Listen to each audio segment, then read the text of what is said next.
अखिया में आंसू छोड़ दिहलू, दिलवा हमार तोड़ दिहलू।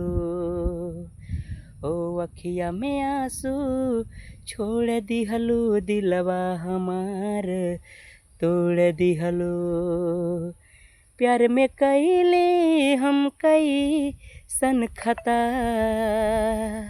ऐ सनम ऐ सनम जाने मन कैसन तू दिहलू सजा।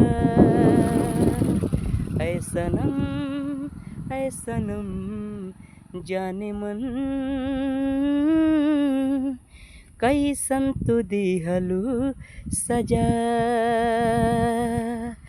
अखिया में आंसू छोड़ दिहलू, दिलवा हमार तोड़ दिहलू।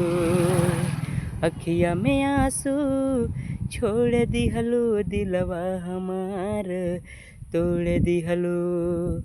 प्यार में कैलू तू कैसन दगा, ऐ सनम जाने मन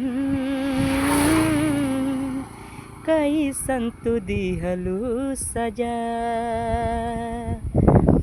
गंगा जी के पानिया से खैलू कसम हो, कहलू जे जानू साथ निभाइब हम हो। गंगा जी के पानिया से खैलू कसम हो, कहलू जे जानू साथ निभाइब हम हो।